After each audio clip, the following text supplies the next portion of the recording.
प्रिय विद्यार्थियों, भारतीय शिक्षा का इतिहास एवं विकास के दूसरे व्याख्यान में हम आपका स्वागत करते हैं।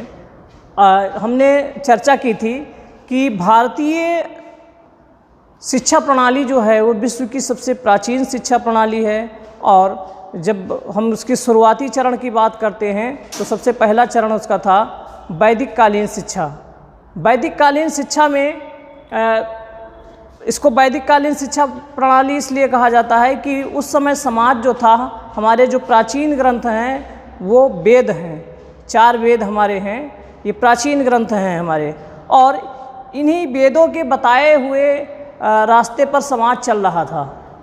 समाज में वेदों के अनुसार सारी व्यवस्थाएं संचालित होती थी। इस तरह से उस समय जो शिक्षा प्रणाली संचालित हुई उसको हम वैदिक कालीन शिक्षा प्रणाली के नाम से जानते हैं।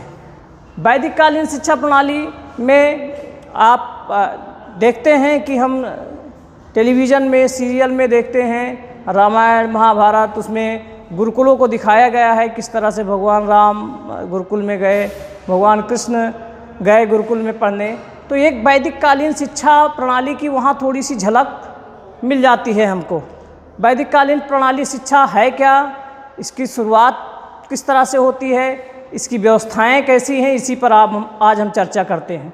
सबसे पहले वैदिक कालीन शिक्षा की हम बात करें तो किसी भी शिक्षा व्यवस्था में प्रशासन और संगठन, प्रशासन की चर्चा चलती है, प्रशासन और फाइनेंस की, वित्त की चर्चा चलती है। तो पहला हमारा जो टॉपिक होता है जिस पर हम डिस्कस करते हैं वो प्रशासन एवं वित्त। प्रशासन और वित्त की जब हम बात करते हैं तो वैदिक काल शिक्षा में प्रशासन और वित्त से संबंधित 3 प्रमुख बिंदु पर हम आते हैं। पहला है राज्य के नियंत्रण से मुक्त। वैदिक कालीन जो शिक्षा थी वो राज्य के नियंत्रण से मुक्त थी। किसी भी प्रकार का कोई हस्तक्षेप राज्य का नहीं था, शासन प्रशासन का कोई बाहरी कोई हस्तक्षेप नहीं था गुरुकुलों में। और गुरुकुलों की जो शिक्षा थी, वैदिक कालीन जो शिक्षा थी वो गुरुओं के नियंत्रण में थी। गुरु ही समस्त शिक्षा प्रणाली का संचालन अपने यहाँ करता था, उस पर किसी भी प्रकार का कोई दबाव नहीं था। तो ये पहली व्यवस्था थी कि राज्य के नियंत्रण से मुक्त थी। दूसरी चीज़ अगर इसमें हम चर्चा करें तो दूसरी विशेषता भी कह सकते हो, दूसरा बिंदु भी कह सकते हो कि निःशुल्क शिक्षा। वैदिक कालीन शिक्षा पूर्ण रूप से निःशुल्क थी, इसमें किसी भी प्रकार का कोई शुल्क नहीं लिया जाता था। अब तीसरे बिंदु की हम चर्चा करें तो आय के स्रोत। अब यहाँ सोचने वाली बात है कि जब किसी भी प्रकार का कोई शुल्क नहीं लिया जाता था तो बच्चों की शिक्षा की व्यवस्था होती कैसे थी, गुरुकुलों का खर्चा कैसे चलता था। तो आय के स्रोत में हम चर्चा करेंगे। जो गुरुकुलों का खर्चा चलता था वो 3 तरह से चलता था, दान, दक्षिणा और भिक्षा। इन तीनों चीज़ों के से गुरुकुलों की व्यवस्था संचालित होती थी। दान, स्थानीय राजा महाराजा या नागरिक गुरुकुलों को बहुत सारा दान देते थे। किसी ने कई गांव दान दे दिए गुरुकुलों के खर्चा के लिए, उससे जो राजस्व प्राप्त होता था उससे गुरुकुलों का खर्चा होता था। कोई पशु दान कर देता था, कोई जो उस समय सिक्के चलते थे, जो इस तरह से बहुत सारी चीज़ें दान कर देता था जिससे गुरुकुलों का खर्चा चलता था। इसके साथ साथ दक्षिणा जब बच्चे की शिक्षा पूरी हो जाती थी और शिक्षा लेकर गुरुकुलों से वापस घर की तरफ प्रस्थान करने वाला होता था, उस समय वो अपने सामर्थ्य के अनुसार गुरुदक्षिणा देता था। और गुरुदक्षिणा स्वेच्छा से होती थी, किसी भी प्रकार का कोई दबाव नहीं होता था। जिसकी जो सामर्थ्य होती थी उस सामर्थ्य के अनुसार स्वेच्छा से अपने मन से जितना गुरुदक्षिणा देना चाहता था गुरुकुलों को देता था। और भिक्षा, जो गुरुकुल के विद्यार्थी होते थे वो आसपास के नगरों में, गांव में जाके भिक्षा यापन करते थे, भिक्षा मांगते थे। भिक्षा में मांगी गई वस्तु से भी गुरुकुलों का खर्चा चलता था। तो ये प्रशासन एवं वित्त से संबंधित चीज़ें हैं कि किस तरह से गुरुकुलों का प्रशासन होता था और वित्त की व्यवस्था कैसे होती थी। प्रशासन एवं वित्त के बाद अगर हम चर्चा करें तो शिक्षा की संरचना और संगठन की बात करते हैं। शिक्षा की संरचना और संगठन में हम अगर उसमें चर्चा करने जाते हैं तो शिक्षा का जो संगठन या संरचना था वो 2 स्तरों में था। शिक्षा दो स्तरों में दी जाती थी वैदिक काल में। पहली प्राथमिक शिक्षा और दूसरी उच्च शिक्षा। प्राथमिक शिक्षा की बात करें तो जब बालक 5 वर्ष का हो जाता था तो किसी शुभ मुहूर्त में कुल पुरोहित के द्वारा बालक का विद्यारंभ संस्कार होता था।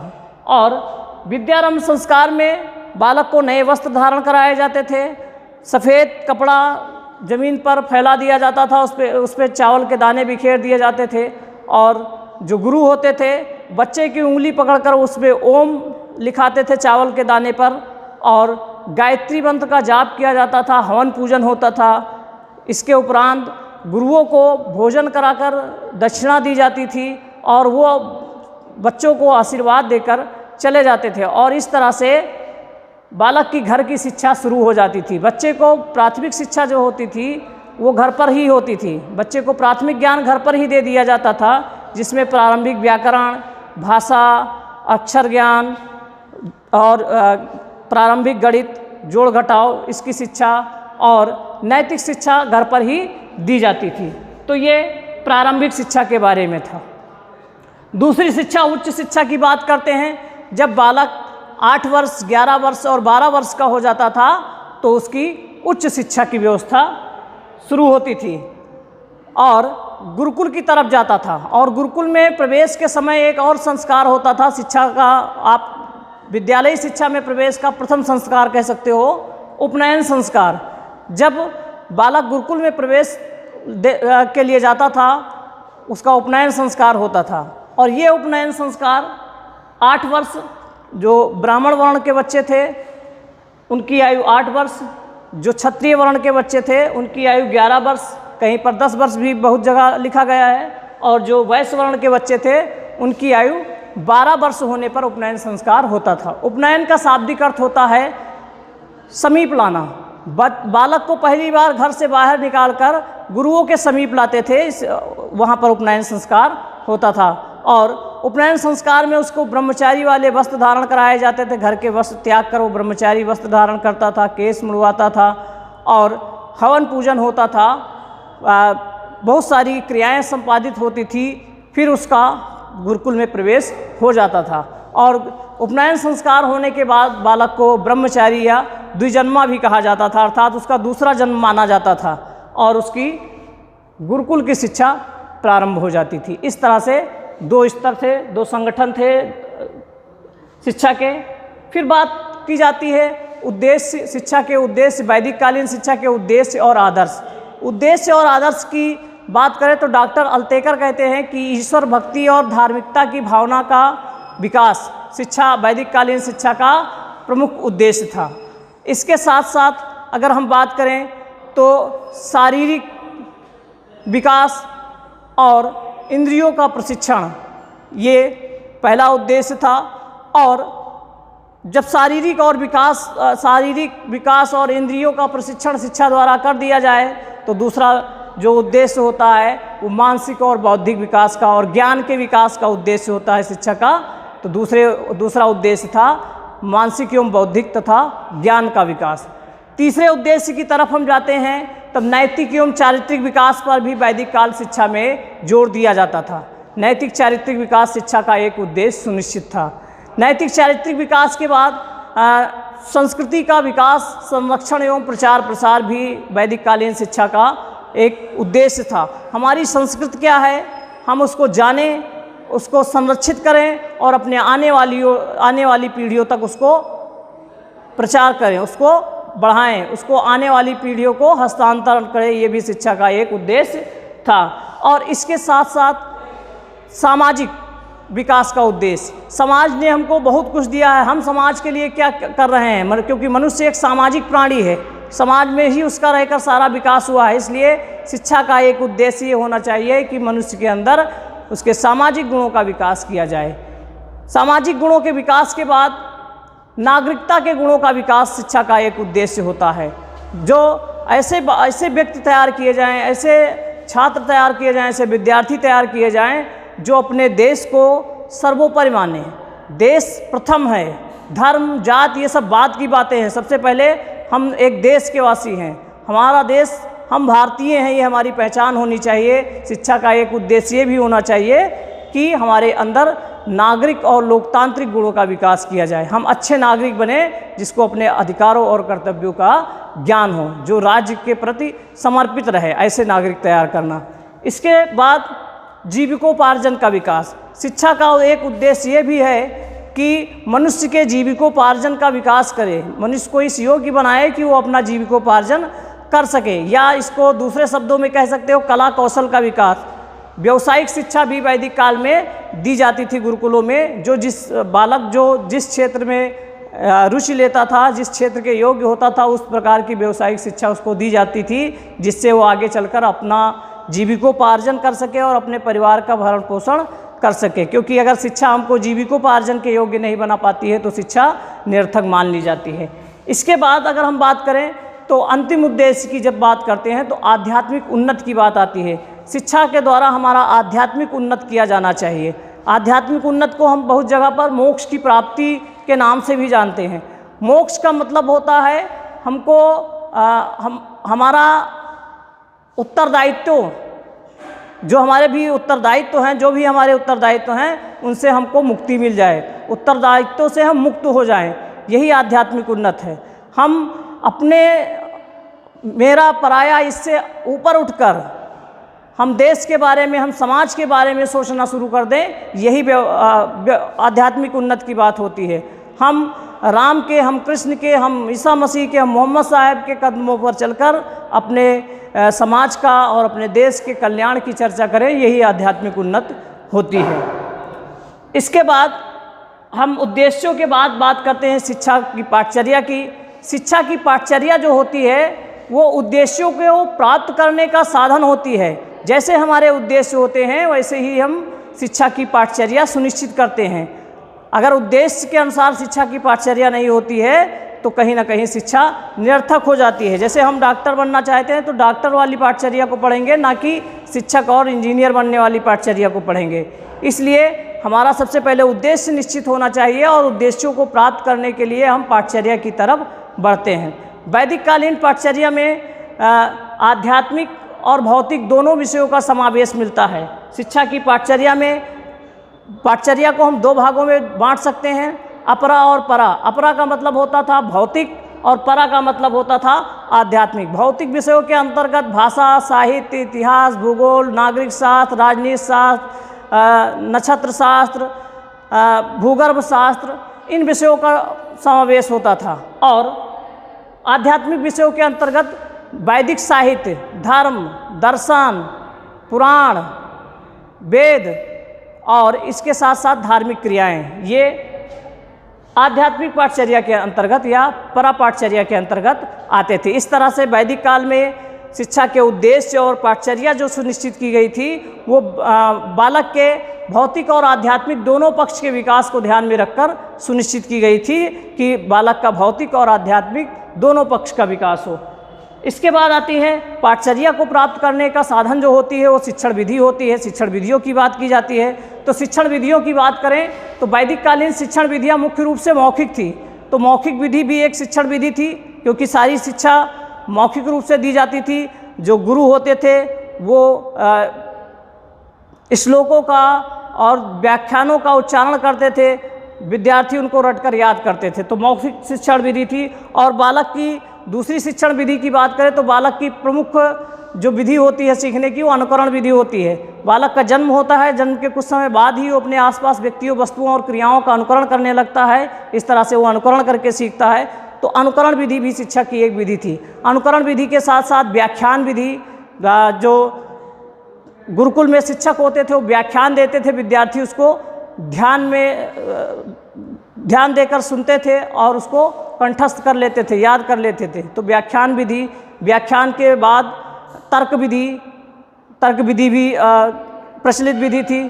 तर्क के बाद हम अभ्यास विधि, स्वाध्याय विधि, जो पढ़ाया जाता था बच्चे उस पर अभ्यास करते थे, इस तरह से दोहराते थे और उसको तैयार करते थे।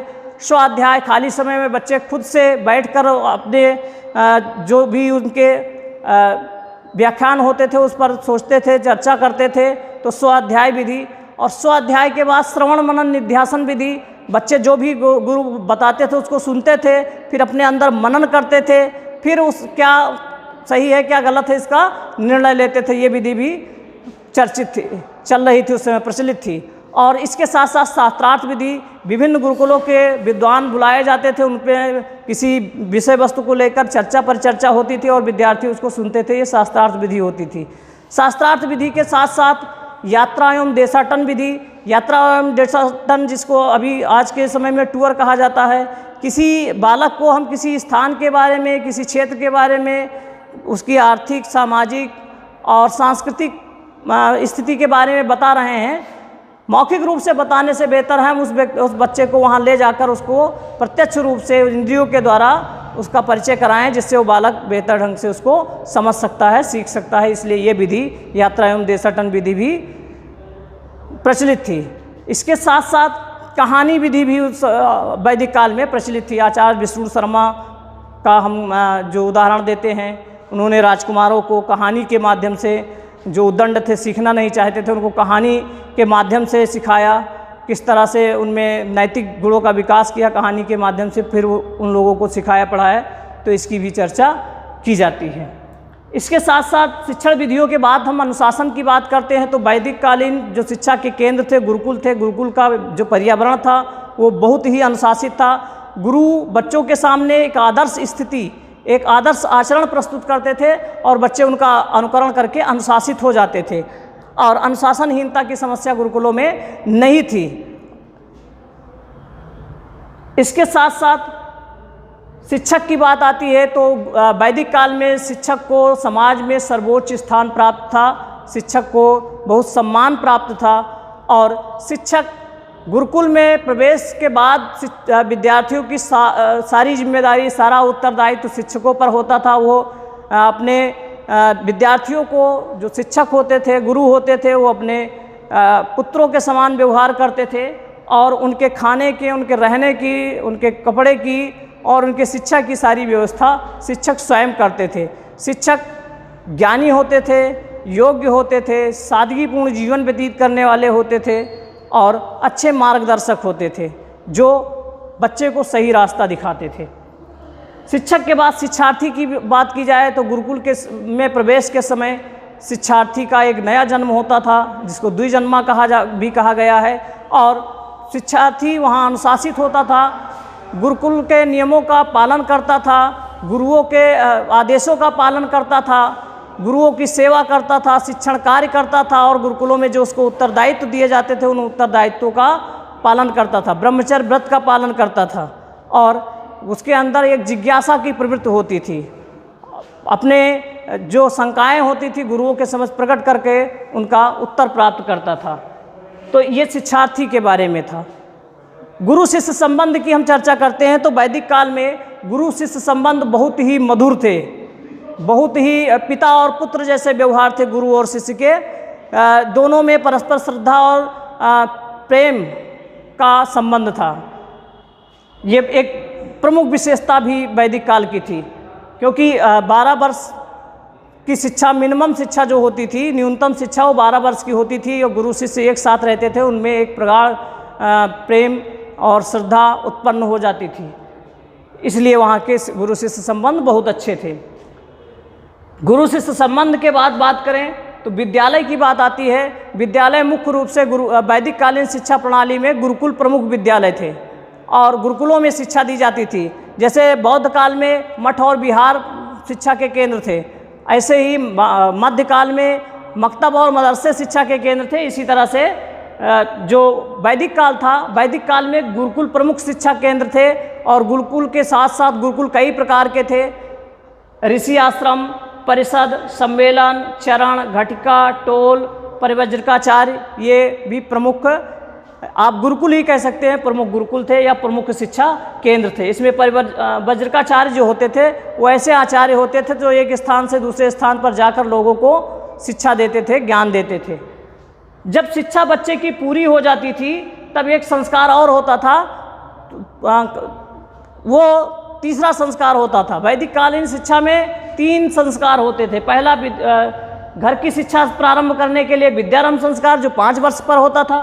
दूसरा गुरुकुल में प्रवेश के समय उपनयन संस्कार जो 8, 11 और 12 वर्ष पर होता था, और तीसरा जब शिक्षा पूरी हो जाती थी और गृहस्थ जीवन की तरफ वो प्रस्थान करने वाला होता था तो समावर्तन संस्कार होता था उसका।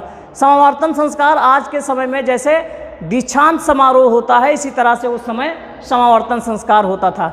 इस दिन बच्चे को ब्रह्मचर्य वाले कपड़े उतार कर गृहस्थ जीवन वाले वस्त्र धारण कराए जाते थे और उसका श्रृंगार किया जाता था। उसको आसपास के गुरुकुल में जाकर उसका परिचय कराया जाता था कि हमारे बच्चे ने हमारे यहाँ से ये उपाधि ग्रहण की है। उपाधियों में अगर बात की जाए तो उस समय कागज़, कापी, पेन और सर्टिफिकेट, मार्कशीट इसका प्रचलन नहीं था। किसी प्रकार की कोई डिग्री नहीं दी जाती थी, केवल उपाधियाँ दी जाती थीं और मौखिक रूप से उपाधियाँ दी जाती थी। उन उपाधियों में सबसे न्यूनतम उपाधि जो होती थी 12 वर्ष का सामान्य अध्ययन या एक वेद का ज्ञाता जो होता था उसको स्नातक कहा जाता था। 24 वर्ष का अध्ययन और 2 वेदों का ज्ञाता जो होता था उसको वसु कहा जाता था, और 36 वर्ष का अध्ययन 3 वेदों का ज्ञाता जो होता था उसको रुद्र कहा जाता था, और 48 वर्ष का अध्ययन और 4 वेदों का जो ज्ञाता होता था उसको आदित्य कहा जाता था। इस तरह से हम वैदिक कालीन शिक्षा जो हमारा वैभव है, हमारा एक स्वर्ण इतिहास है, उसको हम इसकी चर्चा कर रहे हैं, उसका संक्षिप्त सा रूप आपके सामने प्रस्तुत कर रहे हैं। ये हमारी विशालतम संस्कृति का एक हिस्सा है जो हमारी प्रथम शिक्षा प्रणाली है, वैदिक कालीन शिक्षा प्रणाली। इसके आगे के वीडियो में हम आगे की चीज़ें पर चर्चा करेंगे। भारतीय शिक्षा का जो इतिहास और विकास है आगे चर्चा करेंगे हम। अगर ये वीडियो आपको पसंद आया हो तो सब्सक्राइब करिए, लाइक करिए और शेयर करिए। धन्यवाद।